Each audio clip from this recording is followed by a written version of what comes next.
मुलाजम जी 4 ने जी मेरे ਵਿਆਹ कोई भी नहीं, सारे गैर शादीशुदा ने जी।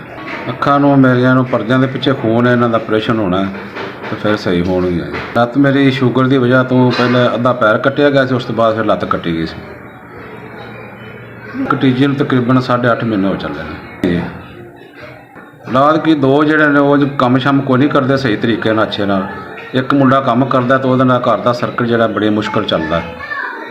ਅਗਰ ਅਸੀਂ ਉਹਨੂੰ ਮਿਹਨਤ ਵੀ ਬੜੀ ਕਰਦਾ, ਅਗਰ ਅਸੀਂ ਉਹਨੂੰ ਤੰਗ ਕਰਾਂਗੇ ਹੋਰ ਘਰ ਤਾਂ ਹੋ ਸਕਦਾ ਕਿ ਉਹ ਵੀ ਸਾਨੂੰ ਛੱਡ ਜਾਵੇ ਅਤੇ ਅਸੀਂ ਕਿਹੜੇ ਪਾਸੇ ਜਾਵਾਂਗੇ।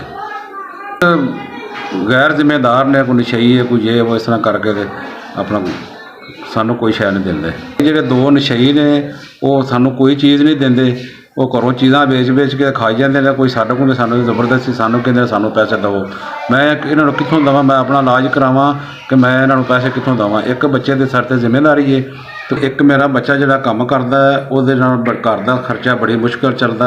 ਮੈਂ ਚਾਹੁੰਦਾ ਮੇਰੀ ਲੱਤ ਲੱਗ ਜਾਏ ਤਾਂ ਮੈਂ ਵੀ ਚਲੋ ਕੋਈ 200-400 ਉਹਦੇ ਨਾਲ ਕਰਕੇ ਤੇ ਮੈਂ ਵੀ ਆਪਣਾ ਘਰ ਦਾ ਚਲੋ ਸਰਕਟ ਚਲਾਵਾਂ। ਭਾਈ ਮੇਰੀਆਂ ਅੱਖਾਂ ਦਾ ਆਪਰੇਸ਼ਨ ਵੀ ਹੋਣਾ, ਅੱਖਾਂ ਦੇ ਪਰਦਿਆਂ ਦੇ ਪਿੱਛੇ ਖੂਨ ਹੈ, ਦੋਵਾਂ ਅੱਖਾਂ 'ਚ ਮੈਨੂੰ ਨਜ਼ਰ ਨਹੀਂ ਆਉਂਦਾ। ਭਾਈ ਮੈਨੂੰ 5000 ਰੁਪਇਆ ਮਦਦ ਮਿਲੀ ਹੈ, ਜਿਨ੍ਹਾਂ ਨੇ ਪੈਸੇ ਕਰਾਏ। ਅੱਲਾਹ ਤਾਲਾ ਉਹਨੂੰ ਤੰਦਰੁਸਤੀ ਸਿਹਤ ਦੇਵੇ, ਅੱਲਾਹ ਉਹਨਾਂ ਦੀ ਲੰਮੀ ਜ਼ਿੰਦਗੀ ਕਰੇ। ਉਹਨਾਂ ਦੀ ਬੜੀ ਮਿਹਰਬਾਨੀ ਜੇ ਉਹਨਾਂ ਮੇਰੀ ਇੰਨੀ ਹੈਲਪ ਕੀਤੀ ਹੈ, ਮੇਰੀ ਮਦਦ ਕੀਤੀ ਹੈ। ਅੱਲਾਹ ਤਾਲਾ ਉਹਨਾਂ ਦੇ ਬੀਵੀ ਬੱਚੇ ਭੈਣਾਂ ਭਰਾ ਸਭ ਨੂੰ ਅੱਲਾਹ ਤਾਲਾ ਸਿਹਤ ਔਰ ਤੰਦਰੁਸਤੀ ਵਾਲੀ ਲੰਮੀ ਜ਼ਿੰਦਗੀ ਦੇਵੇ। ਅੱਲਾਹ ਤਾਲਾ ਉਹਨਾਂ ਦੀ ਬਿਹਤਰੀ ਕਰੇ, ਉਹਨਾਂ ਦੀ ਮੁਸ਼ਕਲ ਹੱਲ ਕਰੇ। ਜਿਹੜੇ ਵੀ ਕੋਈ ਮਸਲੇ ਮਸਾਇਲ ਚੱਲ ਰਹੇ ਨੇ, ਅੱਲਾਹ ਤਾਲਾ ਉਹਨਾਂ ਨੂੰ ਸੁੱਖ ਦੇਵੇ, ਸਕੂਨ ਦੇਵੇ ਅਤੇ ਲੰਬੀ ਜ਼ਿੰਦਗੀ ਦੇਵੇ ਉਹਨਾਂ ਨੂੰ। ਤਾਲਾ ਉਹਨਾਂ ਦੀ ਮਿਹਨਤ ਦੇ ਵਿੱਚ ਕਮਾਈ